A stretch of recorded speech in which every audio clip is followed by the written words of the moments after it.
only right that I want to be around snow.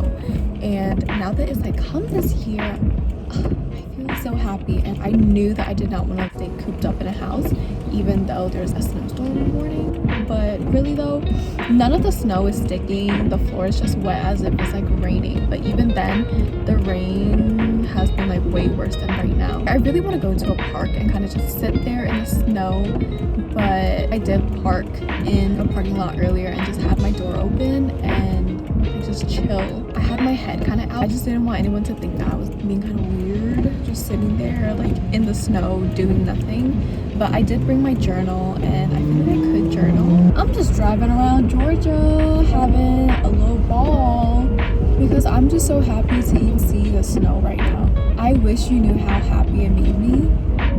Like, it literally feels like it's been forever, and I can't stress that enough.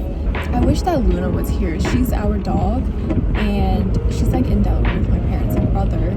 But I wish that she was here. That way I had an excuse to actually walk outside in the snow and not just sit in my car in the snow. I'm just driving down Chamblee, low-key don't even know where I'm going, and I feel like probably in half a mile I'm not gonna know where I am. That was a dream.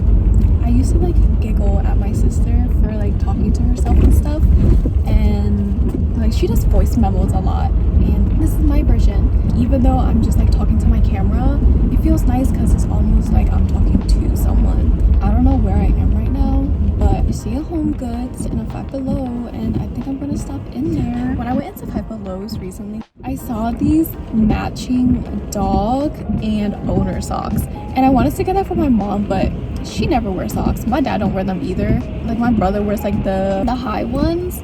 So nobody's gonna twin with Luna unless I like ask my mom to put it on. But that's like odd.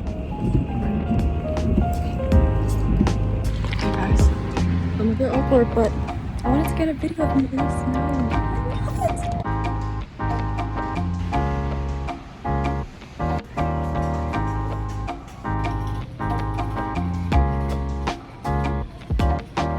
I'm a bit shy to film out in person, but I found an excuse to get my mail. That's it.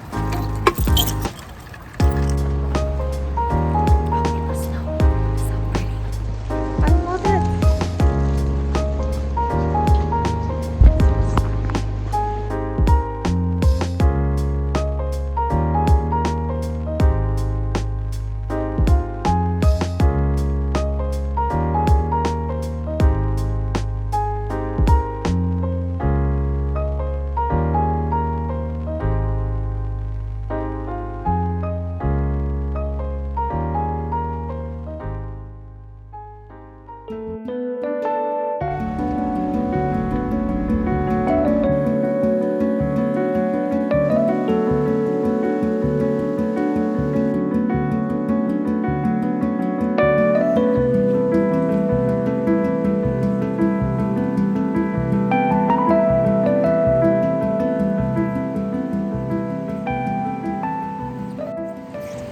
To read, the body keeps a score. There's one part that kind of stuck out to me. It says we can now develop methods and experiences that utilize the brain's own natural neuroplasticity to help survivors feel fully alive in the present and move on with their lives. There are fundamentally three avenues.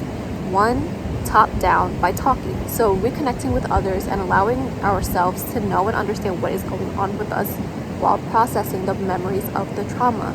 2, by taking medicines that shut down inappropriate alarm reactions, or by utilizing other technologies that change the way the brain organizes information.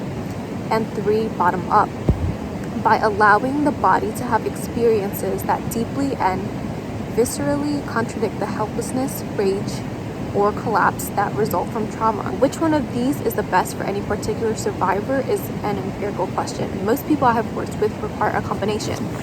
And that sticks out to me because in this past year of my journey for self-help, self-growth, and healing, I have learned so much about myself and like the things that happen around me. So whether it be like things that trigger me, where that is coming from, that source of trauma and that root problem.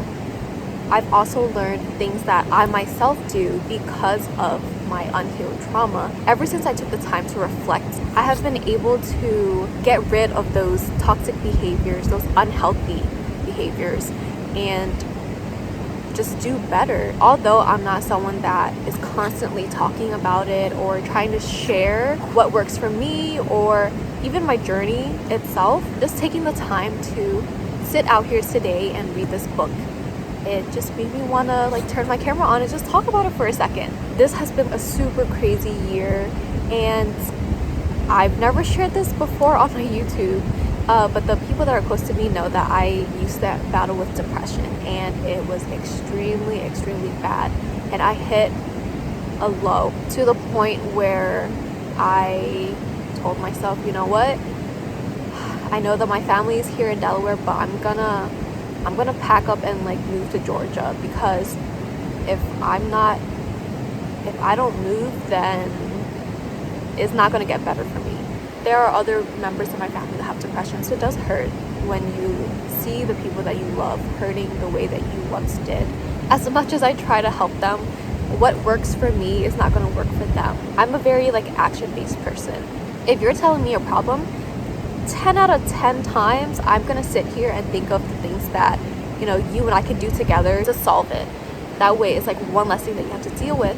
And you can't do that with depression or like your traumas or any of that, because it's deeply rooted so much to where it affects your everyday life, your actions. And so I've seen the way my parents act sometimes. It's not to say that it's like horrible. I love my parents. They're incredible.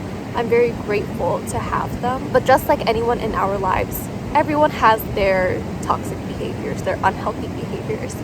And seeing that, I've come to learn that they have these certain patterns and behaviors because they haven't had the chance to heal their own trauma. It's just been interesting to see how things kind of just connect with each other, the domino effect that comes with it. I say it just because it's on my mind right now, and I don't want my account to just be me making art the whole time. Of course, you know, I still want to be an artist, don't get me wrong, but I think it would be good if, you know, I share the things that I'm doing, the things that I care about, and some of my philosophies. I don't want people to just see me for just my art. Like, I want you to see me for my art and me.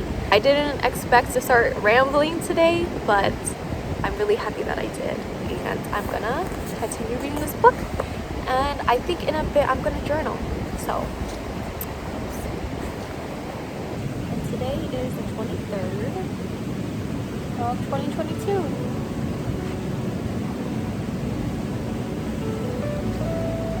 Y'all, what in the exclamation point is that? I can't even write because my hands are freezing. I usually never read my entries, but I think today I was reading my entries. So I said, today we're in Helen, Georgia. Alejandro is fishing while I'm reading. Today I'm reading The Body Keeps the Score, and I filmed a good bit of it. I feel very good and very confident. I'm enjoying feeding my brain, my mind, caring for my body, and now filming it. It's fun documenting my life so I can see this version of myself. I'm thriving. I am loving it. Like, I'm having a ball. I'm literally having a ball. Alejandro will keep asking me like, oh, am I okay? Do I want to move? Am I cold? But I am having the time of my life right now, just sitting here talking to a camera. Oh my god. I'm loving it.